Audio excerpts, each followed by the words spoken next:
Hi, this is Ilma Art Studios photograph for today. Stained glass window in one of the churches in the Philippines called San Agustin Church. Hi, check my website at ilmaarts.com for more artworks and photographs. Today I'd like to share Proverbs 29 verse 23. It says, "Pride ends in humiliation, while humility brings honor." Here's my poem. Humility brings honor. When we acknowledge the source of our life, we are giving him honor and living in his light. When our heart is full of pride and haughtiness, we will end up in humiliation and become a mess. The act of lowering yourself to your master, it is a manifestation of your love to your Creator. Follow the example of Jesus so you can be humble. It will help you overcome temptations and not stumble. Here's my essay. A while back, I had an experience when my pride and arrogance had me fall flat on my face.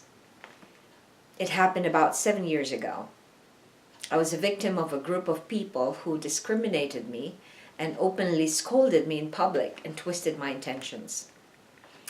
The filters of complex traumas I experienced led me to think that they were rejecting me. My suspicion became real because I lived in that fear that they would reject me. Sure enough, my fears turned into reality. An envious administrator of that group twisted my words because she was jealous of the attention that her husband was giving me on my prominence in the art world. I was bold to expose that the group was more of a social club rather than helping marriages to survive. Because of my tactless judgment, they twisted my words and humiliated me publicly. Prayer. Lord, deliver me from pride and haughtiness. Reflection. How can an act of humility change you and others?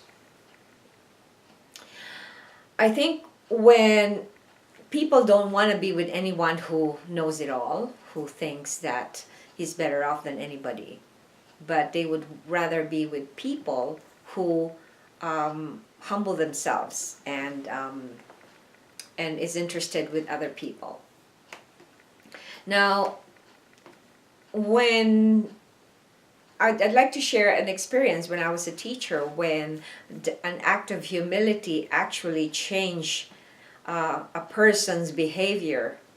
When I had a colleague who is very jealous and envious, and she creates all kinds of gossip about other people because of her insecurity and her envious nature.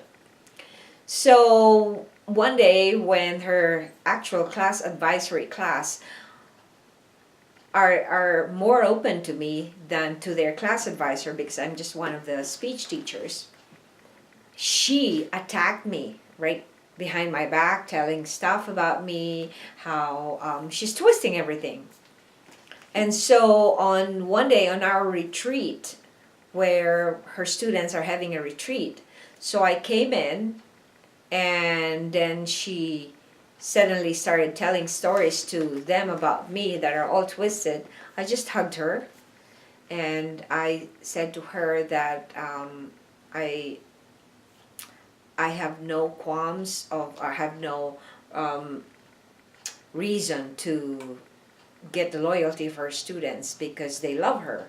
And so I tried to appease her that their loyalty to her is much more than how they like me as a teacher. So, and then I started apologizing. I didn't know what I was sorry for, but I said, I'm sorry that you're suffering because of what the other students feel, how close they are to me than they are to you. So when I did that, she totally changed. Like, she is always a troublemaker in the faculty, because she would come up with stories of other people to put them down and to come up with all kinds of slander.